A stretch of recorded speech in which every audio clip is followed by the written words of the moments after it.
दोस्तों इस क्लास में यूपी टेट प्राथमिक स्तर का पेपर सॉल्व करेंगे। इसमें मैथ के प्रश्नों को देखेंगे। 2014 में मैथ के जो भी प्रश्न पूछे गए थे उन सभी प्रश्नों को यहाँ पर सॉल्व करेंगे। आप लोग सभी प्रश्न ध्यान से देखिए। और यहाँ पर दोस्तों 30 प्रश्न देखेंगे, क्योंकि मैथ से 30 प्रश्न यूपी टेट एग्जाम में पूछा जाता है।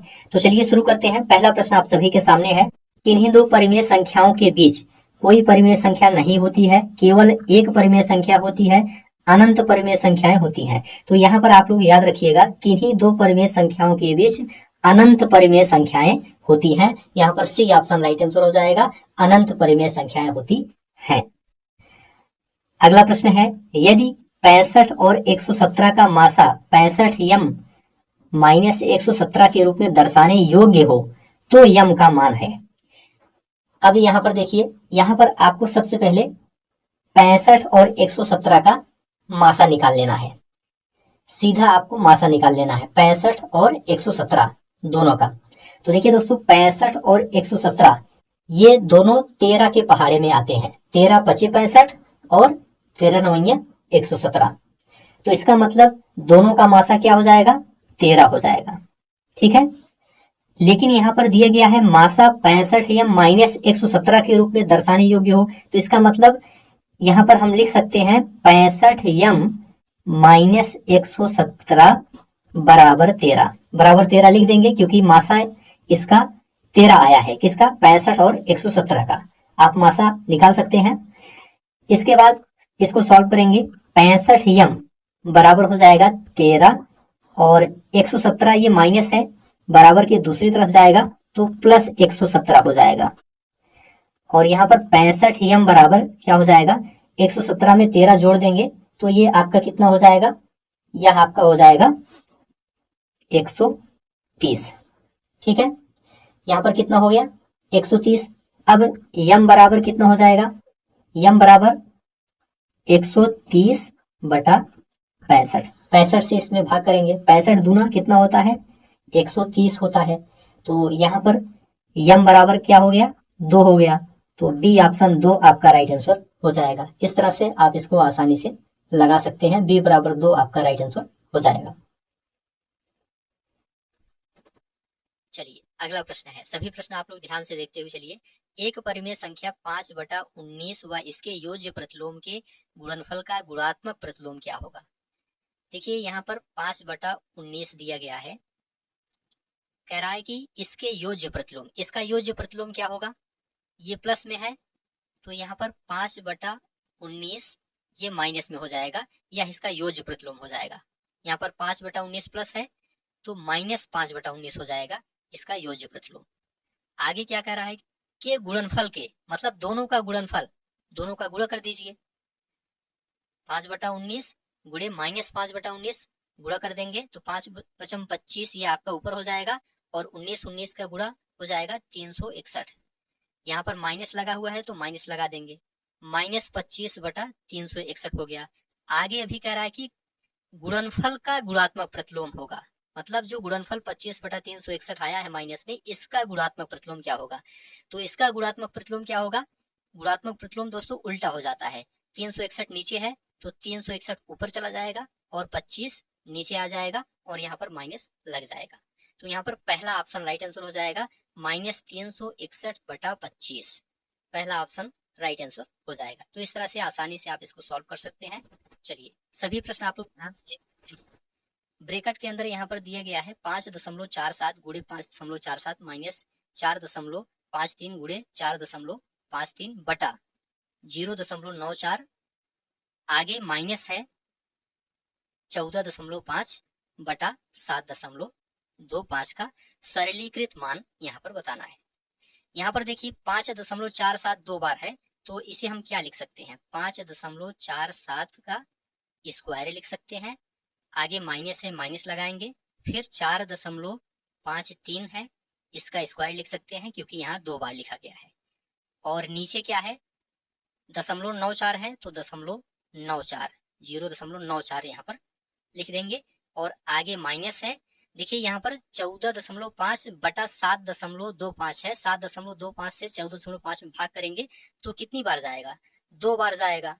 तो यहाँ पर क्या लिख देंगे, 2 लिख देंगे माइनस। ठीक है, अब यहाँ पर देखिए ऊपर 5.47 का स्क्वायर माइनस 4.53 का स्क्वायर, ये दोस्तों ए स्क्वायर माइनस बी स्क्वायर का रूप बन रहा है। और आपको पता है ए स्क्वायर माइनस बी स्क्वायर बराबर क्या होता है, ए प्लस बी एक ब्रैकेट में होता है, एक ब्रैकेट में ए माइनस बी होता है। ठीक है, तो यहाँ पर क्या लिखेंगे, 5.47 और 4.53 को ए प्लस बी ए माइनस बी के रूप में लिखेंगे। तो आप इसको आगे सॉल्व कर सकते हैं। यहाँ पर लिख देते हैं 47 प्लस 4.53 एक ब्रैकेट में, दूसरे ब्रैकेट में 5.47 माइनस 4.53 एक ब्रैकेट में, और नीचे 0.94 और आगे क्या रहेगा, -2 रहेगा। अब यहाँ पर देखिए 5.47 प्लस 4.53 इसको जोड़ेंगे तो ये आपका 10 हो जाएगा, और आगे गुणे का निशान लगाएंगे। 5.47 माइनस 4.53 करेंगे, माइनस करेंगे तो ये आपका 0.94 आ जाएगा, और नीचे 0.94 पहले से है, ये दोनों कैंसिल हो जाएगा। और आगे यहाँ पर -2 था, -2 लिख देंगे, 10 - 2 बराबर ये 8 हो जाएगा। यहाँ पर सी ऑप्शन आपका राइट आंसर हो जाएगा। तो इस तरह से आसानी से आप इसको सॉल्व कर सकते हैं। चलिए अगला प्रश्न देखेंगे। ए की मासिक आय बी की आय से 20% अधिक है, बी की आय सी की आय का 30% है। यदि इन तीनों की सम्मिलित प्रतिमाह आय 74,700 रुपए है तो सी की आय क्या है, आपको बताना है। चलिए यहाँ पर मान लेते हैं सी की आय कितनी है, मान लेते हैं 100 है। ठीक है, प्रश्न में दिया है बी की आय सी की आय का 30% है, तो बी की आय क्या हो जाएगी, सी की आय का 30% है, सी 100 है तो इसका 30% कितना हो जाएगा, 30 ही हो जाएगा। ठीक है, 100 गुणे 30/100, 100 से 100 कैंसिल, 30 आपका बचेगा। इसके बाद ए की आय बी की आय से 20% अधिक है, यहाँ पर सी 100 माना गया, बी आपका 30 आ गया। अब ए आपको निकालना है, ए बराबर यहाँ पर देखिए कह रहा है कि बी की आय से 20%, बी का कितना है 30 है, इसका 20% अधिक है ए, तो इसमें प्लस लिखेंगे 30 गुणे 20/100, 0 से 0 आपका कैंसिल हो जाएगा, और ये 3 दूनी 6 हो जाएगा, 30 6 36 हो जाएगा। तो ए बराबर कितना आ गया, 36 आ गया। अब इनका अनुपात देखिए, ए अनुपाते बी अनुपाते सी बराबर क्या हो जाएगा, ये आपका हो जाएगा, ए कितना आया है 36, 36 लिख देंगे, बी कितना आया है 30, 30 लिख देंगे, और सी कितना आया है 100 माना गया है, 100 लिख देंगे। अब इसका योग करेंगे, योग कितना यूनिट हो रहा है, 36, 30 और 100 का योग ये आपका 166 यूनिट हो रहा है। ठीक है, यहाँ पर दिया है तीनों की सम्मिलित प्रतिमाह आय 74,700 है, तो यहाँ पर 166 यूनिट बराबर 74,700 लिख सकते हैं। 166 यूनिट 74,700 है, तो एक यूनिट कितना हो जाएगा, 74,700 में 166 से भाग कर देंगे, भाग करके देखिए कितना आता है, यह आपका आ जाएगा लगभग ये 450 आ जाएगा। एक यूनिट बराबर कितना आया, 450।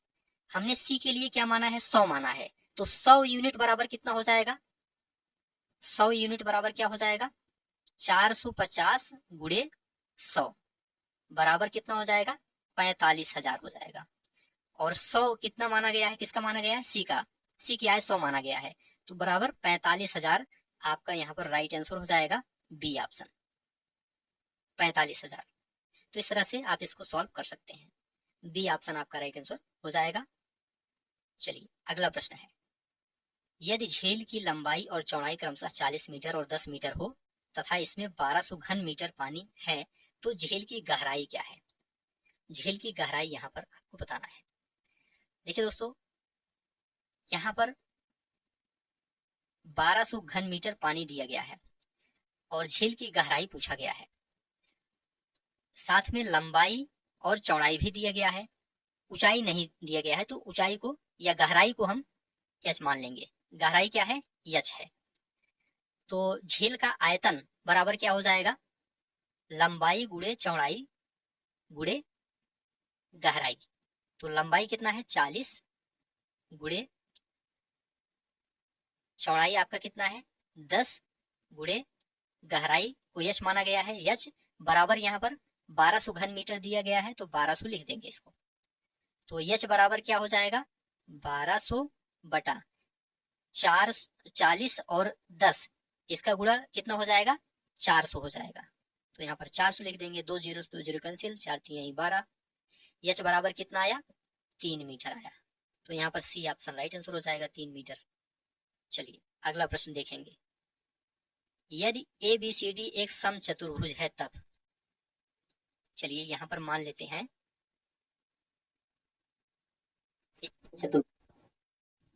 यहाँ पर एक समचतुर्भुज बना देते हैं। आप लोग इसको समझ लीजिए।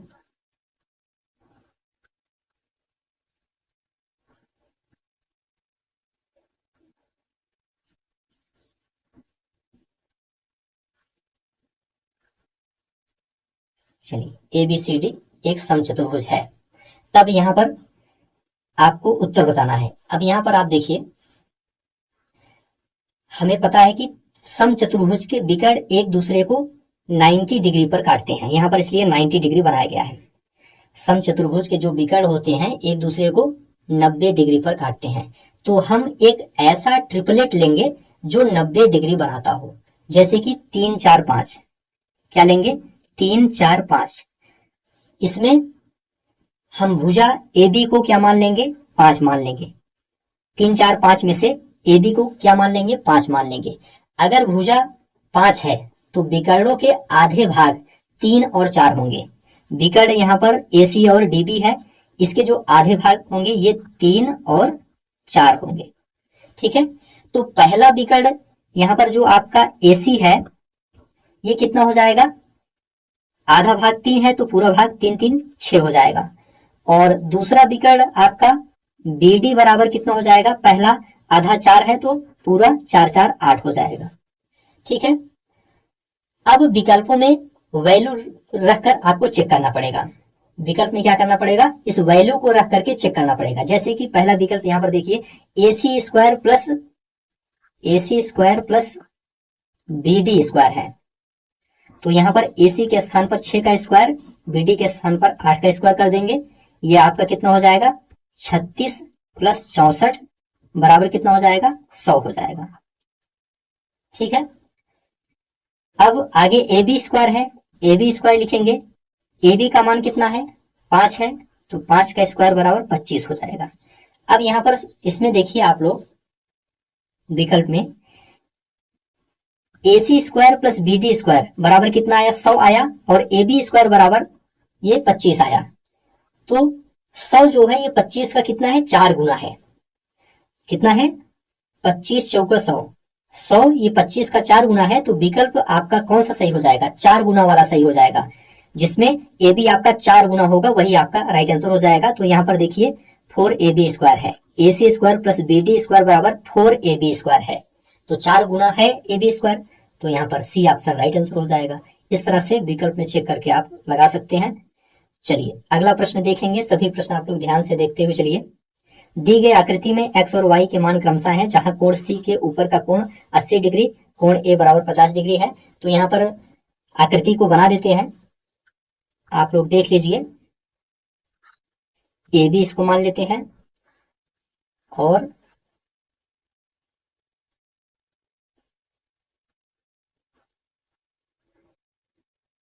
ये आपका C हो जाएगा, और C यहाँ पर C के ऊपर यहाँ पर दिया गया है ये 80 डिग्री का कोण है, और नीचे y दिया है,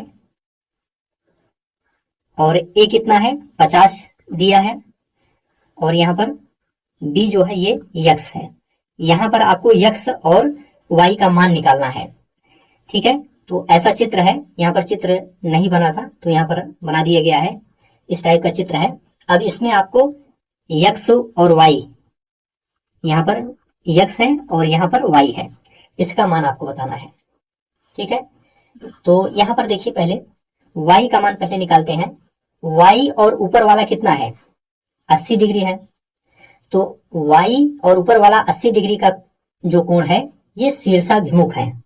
क्या है, शीर्षाभिमुख है, तो y बराबर भी आपका 80 हो जाएगा, क्योंकि इसके ऊपर वाला कितना है, 80 है तो शीर्षाभिमुख कोण से दोनों बराबर होंगे, तो 80 आपका यह भी हो जाएगा।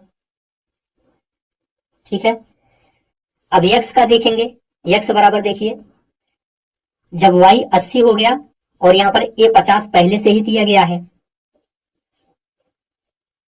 तो यहां पर b का मतलब x का मान निकालना है। कैसे निकालेंगे, ये आपका पूरा त्रिभुज बन जाएगा। त्रिभुज के अंदर आप देखेंगे तो त्रिभुज के तीनों कोणों का योग 180 होता है। दो कोण आपको पता है, एक 50 है और एक 80 है, तो तीसरा आपका मतलब x बराबर क्या हो जाएगा, 180 में हम 50 और 80 को जोड़ करके माइनस कर देंगे, तो 180 माइनस 130 हो जाएगा। 180 में 130 घटाएंगे तो ये 50 हो जाएगा। तो x बराबर 50 आया, y बराबर 80 आया, तो 50 और 80 यहाँ पर पहला ऑप्शन राइट आंसर हो जाएगा। 50 और 80 पहला ऑप्शन राइट आंसर हो जाएगा। तो इस तरह से आप इसको लगा सकते हैं। चलिए आगे बढ़ते हैं।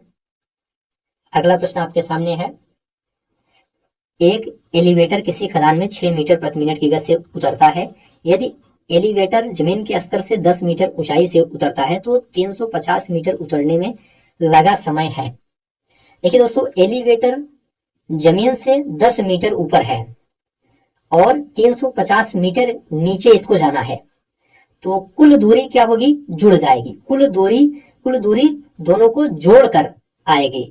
तो यहां पर 350 जो है, 350 इसमें 10 क्या करेंगे, जोड़ देंगे, तो ये आपका 360 हो जाएगा।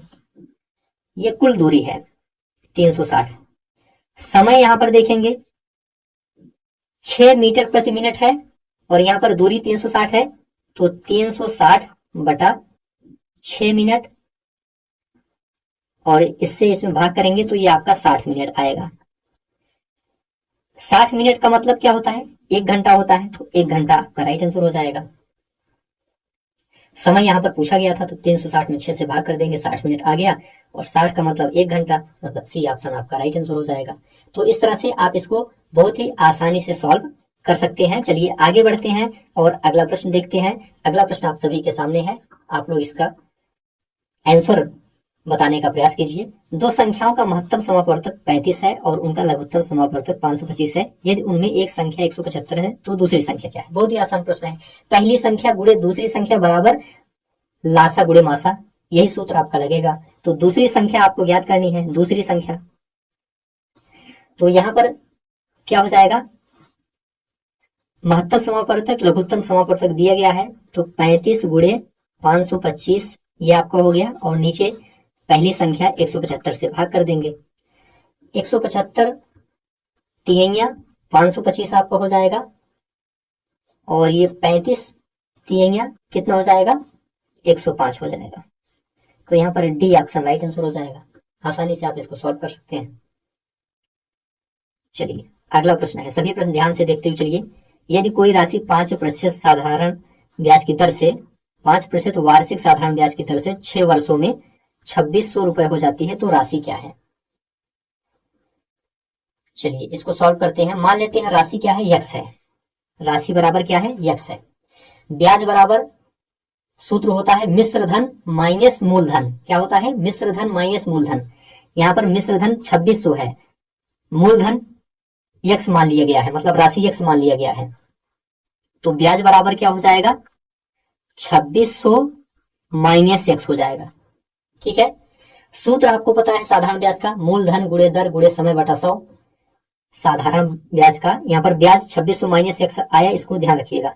तो ब्याज बराबर सूत्र क्या होता है, ब्याज बराबर होता है मूलधन गुणे दर गुणे समय बटा 100। मूलधन कितना है, एक्स माना गया है, एक्स लिखेंगे। गुणे दर कितना है, दर 5% है तो 5 गुणे समय 6 बटा 100 ये हो गया। और ब्याज के स्थान पर 2600 माइनस एक्स लिख देंगे। कितना लिखेंगे, 2600 माइनस एक्स लिख देंगे और बराबर 5 गुणे 6 गुणे एक्स बटा 100 लिख देंगे। अब इसको आप लोग सरल कीजिए, एक्स का मान आपका आ जाएगा बहुत ही आसानी से। अब यहाँ पर देखिए 2600 माइनस एक्स बराबर एक्स गुणे 5 गुणे 6 बटा 100 है। 100 यहाँ पर भाग है, दूसरी तरफ जाएगा तो गुणा हो जाएगा। मतलब 2600 माइनस एक्स में 100 का हम क्या करेंगे, गुणा कर देंगे। गुणा कर देंगे 2600 में 100 का गुणा करेंगे तो कितना हो जाएगा, ये आपका हो जाएगा 2,60,000। ठीक है, और माइनस एक्स में गुणा करेंगे तो 100x हो जाएगा, बराबर 5 6 है, 6 पंचे 30 और x 30x हो जाएगा।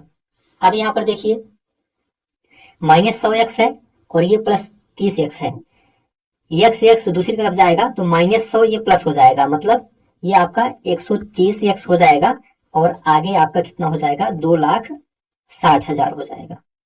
x बराबर क्या हो जाएगा 2,60,000 में 130 से भाग कर देंगे, एक जीरो से एक जीरो कैंसिल हो जाएगा, 13 दूनी 26, ये आपका कितना बचेगा 2000। x बराबर कितना आया 2000 आया, मतलब सी ऑप्शन आपका राइट आंसर हो जाएगा 2000।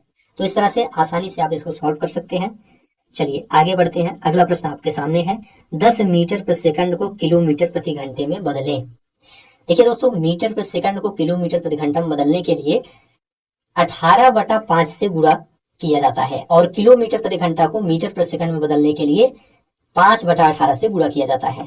तो यहाँ पर 10 मीटर प्रति सेकंड है, किलोमीटर प्रति घंटा में बदलना है तो क्या करेंगे 10 गुणे 18/5 कर देंगे, 5 दूनी 10, 18 दूनी 36 किलोमीटर प्रति घंटा। तो 36 यहाँ पर डी ऑप्शन आपका राइट आंसर हो जाएगा। ये सभी प्रश्न दोस्तों 2014 में पूछे गए हैं यूपी टेट में, सभी प्रश्न आप लोग ध्यान से देखते हुए चलिए। चलिए अगला प्रश्न आप सभी के सामने है, चित्र में कोण बी 70 डिग्री है, कोण सी 60 डिग्री है। चित्र यहाँ पर नहीं है, चित्र यहाँ पर बना देते हैं, आप लोग देख लीजिए। यहाँ पर इसको हम बी और सी मान लेते हैं,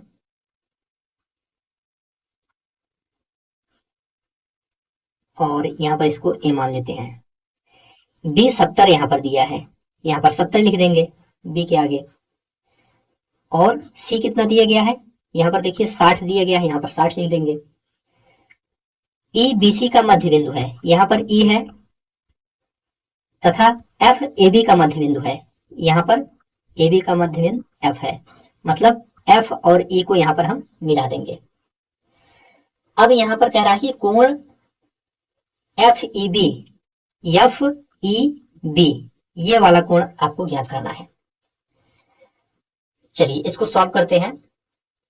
देखिए दोस्तों, हमें पता है कि किसी त्रिभुज में त्रिभुज की किन्हीं दो भुजाओं के मध्य बिंदुओं को मिलाने वाली रेखा त्रिभुज की तीसरी भुजा के समानांतर होती है। ध्यान से सुनिए, किसी त्रिभुज में त्रिभुज की किन्हीं दो भुजाओं के मध्य बिंदुओं को मिलाने वाली रेखा, जैसे कि यहाँ पर एफ और ई है, ये मध्य बिंदुओं को मिलाने वाली रेखा है, त्रिभुज की तीसरी भुजा के समानांतर होती है, मतलब एसी के समानांतर होगी, मतलब एसी समानांतर ईएफ होगा। ठीक है, नियम है, इसको ध्यान रखिएगा। अब यहां पर देखिए कोण F E B, F E B बराबर क्या हो जाएगा कोण ए सी बी हो जाएगा। क्यों? क्योंकि एकांतर कोण हो गया, ए सी बी और एफ ई बी ये दोनों क्या हो गया एकांतर कोण हो गया, एकांतर कोण हो गया, इसलिए दोनों बराबर होंगे। तो यहां पर कोण एफ ई बी बराबर क्या हो जाएगा 60 डिग्री हो जाएगा, ये भी 60 हो जाएगा। क्यों? क्योंकि यहां पर ए सी बी 60 पहले से दिया है और दोनों बराबर हैं एकांतर कोण की वजह से, तो यह भी आपका 60 हो जाएगा। इसका मतलब बी ऑप्शन आपका राइट आंसर हो जाएगा। तो इस तरह से आसानी से आप इसको सॉल्व कर सकते हैं। चलिए अगला प्रश्न आप सभी के सामने है, -2 की घात -1 की घात -1 की घात -1 की घात -1 का मान यहां पर ज्ञात करना है। देखिए दोस्तों, घातांकी नियम आप पढ़े होंगे, ए की घात यम की घात यन, ये बराबर क्या हो जाता है ए की घात यम यन हो जाता है, मतलब घात का आपस में गुणा हो जाता है घातांकी नियम से। तो यहां पर जो घात लिखा गया है -1 इसका भी क्या करेंगे घातांक के नियम से हम गुणा कर लेंगे। तो यहाँ पर -2 लिखेंगे और घात -1 गुणे -1 गुणे -1 गुणे -1, 4 बार है, 4 बार लिख देंगे। अब बराबर -2 की घात, यहाँ पर 1 का गुणा 1 ही हो जाएगा, 4 बार करेंगे तो भी 1 आएगा, minus minus plus minus minus minus minus plus, मतलब +1 हो जाएगा घात। तो -2 की घात प्लस 1 का बराबर -2 ही होगा। तो यहाँ पर पहला ऑप्शन राइट आंसर हो जाएगा -2। तो इस तरह से आसानी से आप इसको सॉल्व कर सकते हैं। चलिए अगला प्रश्न देखेंगे। सभी प्रश्न आप लोग ध्यान से देखते हुए चलिए। किसी घनाभ की 3 संलग्न फलकों के क्षेत्रफल क्रमशः a metre square, b metre square, c metre square है, इसका आयतन होगा। देखिए दोस्तों, यहाँ पर विकल्प दिया गया है, यहाँ पर आपको इसका आंसर बताना है। जब आप तीनों क्षेत्रफल को गुणा करते हैं, जैसे कि यहाँ क्षेत्रफल दिया गया है ABC, जब आप तीनों क्षेत्रफल को गुणा करते हैं A गुणे B गुणे C, तो आपको क्या मिलता है? तो आपको मिलता है लंबाई गुणे चौड़ाई और चौड़ाई गुणे ऊंचाई और ऊंचाई गुणे लंबाई, मतलब LBBHHL आपको मिलता है। ठीक है, तो आयतन का संबंध L गुणे B गुणे H के बराबर है। यहाँ पर L गुणे B गुणे H के बराबर है आयतन का संबंध, यानी V स्क्वायर के ये बराबर है, V स्क्वायर के ये बराबर है। V स्क्वायर बराबर ABC हम लिख सकते हैं, इसको क्या लिख सकते हैं? ABC लिख सकते हैं, और V बराबर √ABC लिख सकते हैं, और यही आपका राइट आंसर हो जाएगा, √ABC। यहां पर C ऑप्शन राइट आंसर हो जाएगा। ध्यान से समझ लीजिए, यहां पर जब आप तीनों क्षेत्रफल को गुणा करते हैं, जैसे A गुणे B गुणे C करते हैं, तो आपको क्या मिलता है? लंबाई गुणे चौड़ाई, चौड़ाई गुणे ऊंचाई और ऊंचाई गुणे लंबाई, मतलब LBBHHL आपको मिलता है। ठीक है, और आयतन का संबंध यह L गुणे B गुणे H के बराबर है। यह संबंध किसके बराबर है? L गुणे B गुणे H के बराबर है, मतलब V स्क्वायर के ये बराबर है, इसके V स्क्वायर के बराबर है, V स्क्वायर के। तो यहाँ पर ABC बराबर V स्क्वायर लिख सकते हैं, तो V स्क्वायर या V बराबर स्क्वायर हट जाएगा, तो √ABC आपका हो जाएगा। तो यहाँ पर C ऑप्शन राइट आंसर हो जाएगा। अगला प्रश्न है, यदि संख्या 6, 2, 5, 3, 2, 9, 1, 5 A 6 से पूर्णतः विभाज्य है, तो A के स्थान पर सबसे बड़ा अंक होगा। देखिए दोस्तों, कोई संख्या 6 से तभी कटेगी जब वह 2 और 3 दोनों से कटे, इसे आप लोग ध्यान रखिएगा। और 2 का नियम क्या है? 2 का नियम आखिरी सम होना चाहिए, तो A के स्थान पर क्या होना चाहिए? सम संख्या कोई होनी चाहिए। यहाँ पर 5 है, ये तो गलत हो जाएगा, यहाँ पर 9 है, ये भी गलत हो जाएगा। अब विकल्प से इसको सॉल्व करेंगे, 6 और 8 बचा है, इसमें से ही कोई एक आंसर है। 3 का नियम क्या है? अंकों का योग 3 से कटना चाहिए। किससे कटना चाहिए? 3 से कटना चाहिए। चलिए इनका योग करेंगे, जो संख्या दी गई है यहाँ पर, तो इनका योग कितना हो जाएगा? इनका योग करिए, इनका योग करने पर ये आपका 33 आ जाएगा।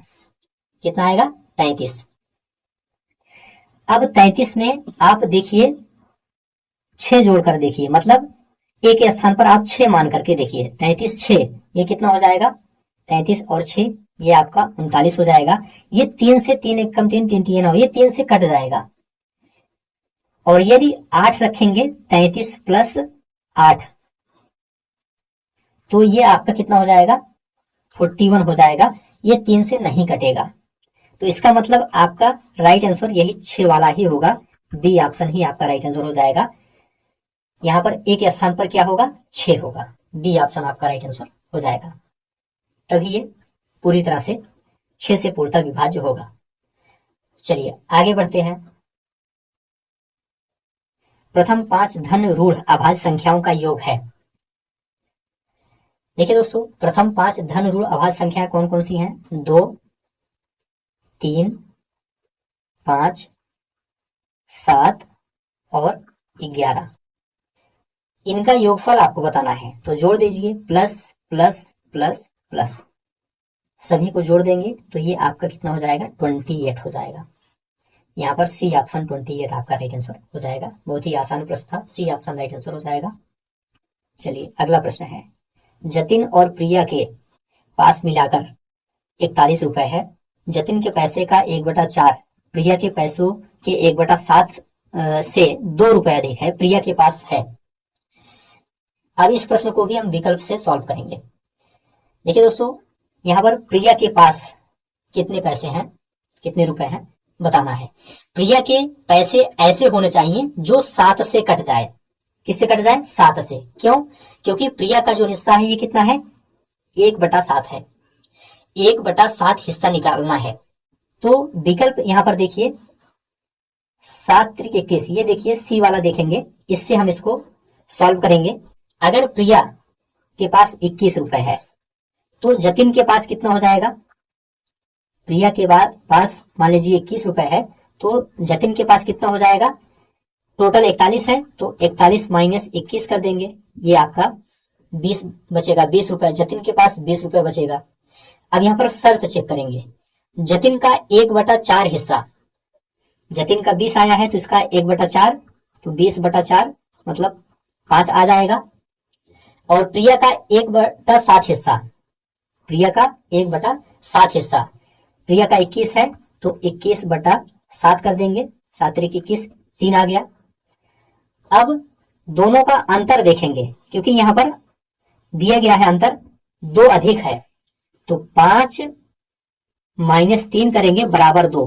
बिल्कुल सही अंतर 2 आ रहा है, इसका मतलब 21 ही आपका राइट आंसर हो जाएगा, सी ऑप्शन। तो इस तरह से विकल्प से आप इसको सॉल्व कर सकते हैं। चलिए आगे बढ़ते हैं। अगला प्रश्न आप सभी के सामने है। यदि एक वृत्त की परिधि 44 सेंटीमीटर है तो उसका क्षेत्रफल होगा। देखिए दोस्तों, वृत्त की परिधि का सूत्र क्या है? 2πr है। 2πr बराबर 44 लिख देंगे। 2 गुणे पाई का मान 22/7 लिखेंगे, गुणे r लिखेंगे बराबर 44। तो r बराबर क्या हो जाएगा? 44 गुणे 7 ऊपर चला जाएगा, नीचे 22 गुणे 2 आ जाएगा। 22 दूनी 44, 2 से 2 कट जाएगा, ये 7 आ जाएगा। त्रिज्या कितना आया? 7 सेंटीमीटर आया। लेकिन यहाँ पर क्षेत्रफल पूछा गया है, तो वृत्त का क्षेत्रफल का सूत्र क्या होता है? आप सभी को पता है, पाई r स्क्वायर होता है। पाई का मान 22/7 है, r का मान 7 आ गया है, तो 7 गुणे 7 यहाँ पर लिख देंगे r स्क्वायर के स्थान पर। 7 से 7 कैंसिल, 22 सत्ते कितना होता है? ये आपका 154 होता है। 154 सी ऑप्शन आपका राइट आंसर हो जाएगा, 154 वर्ग सेंटीमीटर।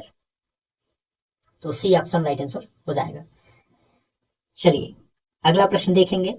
2 अंकों वाली संख्या के दोनों अंकों का योग 7 है। यदि संख्या में 27 जोड़ दिया जाए तो अंकों का क्रम उलट जाता है, वह संख्या क्या है? इसको भी विकल्प से ही सॉल्व करेंगे। देखिए 2 अंकों वाली संख्या के दोनों अंकों का योग 7 है। अब यहाँ पर पहला विकल्प देखिए, दोनों अंकों का योग 7 हो रहा है कि नहीं? 5 2 7 बिल्कुल हो रहा है। दूसरे में भी 5 2 7, तीसरे में भी 4 3 7, चौथे में भी 4 3 7। अब आगे चेक करेंगे, यदि संख्या में 27 जोड़ दिया जाए। पहले विकल्प में देखते हैं, यदि इसमें आप 27 जोड़ देते हैं तो कितना होता है? तो अंकों का क्रम उलट जाता है। 27 जोड़ने के बाद देखिए इसका क्रम उलटता है कि नहीं? उलट जाएगा, तो यही आंसर हो जाएगा। तो 7 5 12 की 2 हासिल 1, 2 2 4 1 5, 52 हो गया। 25 था, 52 हो गया, मतलब 2 5 था और 5 2 हो गया। क्रम इसका उलट गया, इसका मतलब यही आपका राइट आंसर हो जाएगा, पहला ऑप्शन। यहाँ पर 25 आपका राइट आंसर हो जाएगा। चलिए आगे बढ़ते हैं। किसी दिए गए आंकड़ों के लिए बारंबारता 5 को टेली चिन्ह में निरूपित करते हैं। 5 को, तो इसमें राइट आंसर क्या हो जाएगा? यहां पर देखिए बी ऑप्शन में देखिए, यहां पर 4 लाइन है, बीच में एक लाइन ऐसे होनी चाहिए, मतलब 1 2 3 4, इसके बाद ये 1 5, ये 5 बारंबारता 5 को टेली चिन्ह के रूप में इसी प्रकार से निरूपित करेगा। तो यहाँ पर यही आपका राइट आंसर हो जाएगा। ठीक है, बी ऑप्शन, ये गलत है, बी ऑप्शन आपका राइट आंसर हो जाएगा। इस तरह से निरूपित किया जाएगा। चलिए आगे बढ़ते हैं। 2 सह अभाज्य संख्याओं का महत्तम समापवर्तक होगा। देखिए दोस्तों, 2 सह अभाज्य संख्याओं का महत्तम समापवर्तक सदैव 1 होता है। याद रखिएगा कितना होता है? सदैव 1 होता है। तो यहाँ पर बी ऑप्शन आपका राइट आंसर हो जाएगा। चलिए अगला प्रश्न है। 1715.271 में 7 के स्थानीय मानों का अंतर बताना है। पहला स्थानीय मान 7 का क्या हो जाएगा? 7 गुणे इकाई, दहाई, सैकड़ा, सैकड़े के स्थान पर है तो 7 गुणे 100 कर देंगे, ये आपका 700 हो जाएगा। ठीक है, अब दूसरे 7 का, यहाँ पर दशमलव के बाद जो 7 लिखा गया है इसका मान निकालेंगे। देखिए दोस्तों, दशमलव के बाद जो स्थान निकाला जाता है वह इस तरह से होता है, जैसे कि पहला दशमलव के बाद जो है ये आपका दशांश हो जाएगा। दशांश का मतलब 1/10। दूसरा जो हो जाएगा दशमलव के बाद, यह आपका क्या हो जाएगा, यह शतांश हो जाएगा। शतांश का मतलब 1/100। इसके बाद तीसरा आपका 1/1000। इस तरह से आपका बढ़ता जाएगा। तो यहाँ पर दशमलव के बाद दूसरे स्थान पर 7 है, तो यहाँ पर क्या हो जाएगा, यहाँ पर हम लिखेंगे 7/100। 100 से इसमें भाग कर देंगे, 7 में दशमलव लगाएंगे 70 बन जाएगा, भाग नहीं जाएगा, जीरो लगाएंगे 700 हो जाएगा, फिर 7 बढ़ जाएगा, तो 0.07 आपका आ गया। दशमलव के बाद जो 7 है उसका स्थानीय मान। अब इसका अंतर आपको बताना है, तो पहला 700 आया है, इसमें हम घटा देंगे 0.07 को। घटा कर देखिए कितना आता है, ये आपका आ जाएगा 699.93। यहाँ पर डी ऑप्शन राइट आंसर हो जाएगा। चलिए आगे बढ़ते हैं, अगला प्रश्न देखेंगे। सभी प्रश्न आप लोग ध्यान से देखते हुए चलिए। भिन्नों का योग पढ़ाते समय शिक्षक को नीचे दी गई एक त्रुटि ज्ञात हुई, 1/2 + 1/3 बराबर 2/5। इस स्थिति में शिक्षक को उपचारात्मक कार्य के रूप में क्या करना चाहिए? आप लोग बताइए क्या करना चाहिए। लघुत्तम समापवर्त की अवधारणा को समझने में बच्चों की सहायता करनी चाहिए, पहला ऑप्शन राइट आंसर हो जाएगा।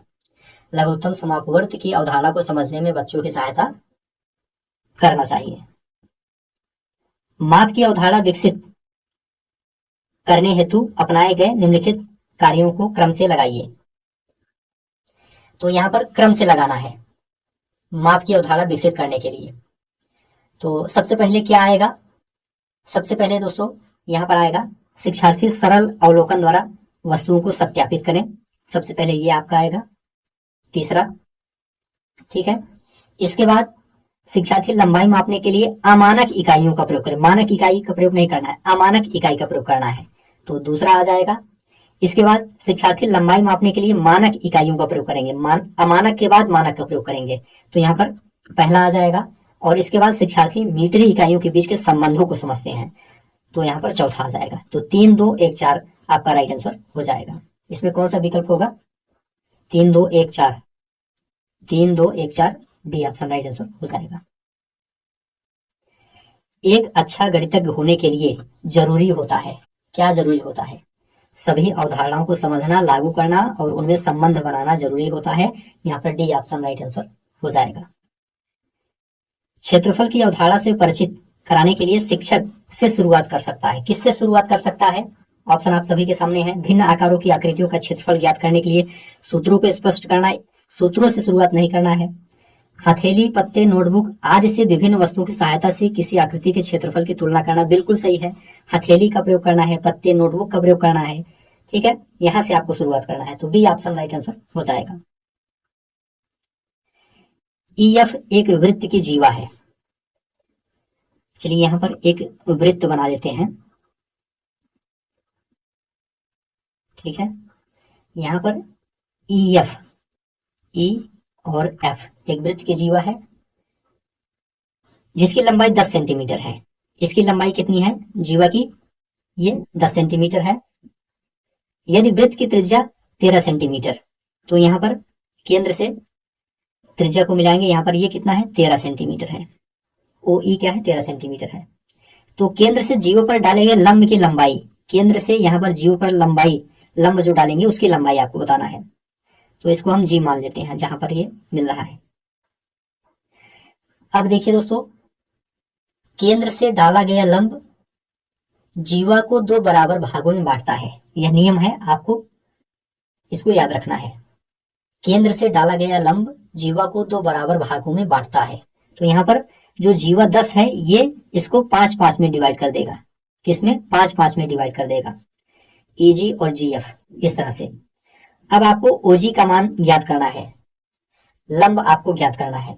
एक प्रकार से देखा जाए तो लंब का स्क्वायर बराबर क्या हो जाएगा, ओ ई कर्ण का स्क्वायर माइनस ईजी आधार का स्क्वायर। तो यहां पर ओजी स्क्वायर बराबर हो जाएगा रूट के अंदर 13 का स्क्वायर माइनस 5 का स्क्वायर बराबर 13 में 169, 5 पचम 25 बराबर 144 रूट में आ जाएगा। तो ओजी बराबर 144 का वर्गमूल 12 हो जाएगा। तो 12 यहाँ पर 12 सेंटीमीटर, पहला ऑप्शन राइट आंसर हो जाएगा। चलिए अगला प्रश्न है, यदि किसी वर्ग के विकर्ण को 2 गुना कर दिया जाए तो उसका क्षेत्रफल होगा। यदि किसी वर्ग के विकर्ण को 2 गुना कर दिया जाए तो उसका क्षेत्रफल होगा। देखिए दोस्तों, यदि भुजा या विकर्ण n गुना होते हैं तो क्षेत्रफल n स्क्वायर गुना हो जाता है। यहाँ विकर्ण को 2 गुना किया गया है तो परिणाम या फिर क्षेत्रफल क्या हो जाएगा, 2 का स्क्वायर बराबर 4 गुना हो जाएगा। कितना हो जाएगा, 4 गुना हो जाएगा। तो यहाँ पर दिए गए वर्ग के क्षेत्रफल का 4 गुना आपका राइट आंसर हो जाएगा, पहला ऑप्शन। चलिए आगे बढ़ते हैं। जब राजन के सामने इबारती समस्याएं आती हैं तो वह प्रायः पूछता है मैं जमा करूं या घटा, मैं गुणा करूं या भाग। इस तरह के प्रश्न क्या बताते हैं, राजन जोड़ और गुणा नहीं कर सकता, ये तो गलत हो जाएगा, ऐसा नहीं निष्कर्ष निकलता है। राजन कक्षा में बाधा डालने के लिए अवसर खोजता है, ये भी गलत है। राजन को भाषा समझने में कठिनाई होती है, ये भी गलत है। राजन संख्या संक्रियाओं को नहीं समझता, तो यहाँ पर राइट आंसर हो जाएगा डी ऑप्शन, राजन संख्या संक्रियाओं को नहीं समझता है। इस प्रश्न से यह निष्कर्ष निकलता है, तो यहाँ पर डी ऑप्शन राइट आंसर हो जाएगा।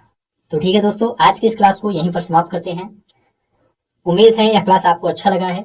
अच्छा लगा है तो चैनल को सब्सक्राइब कीजिए, दोस्तों शेयर कीजिए और कमेंट में लिखकर जरूर बताइए। धन्यवाद।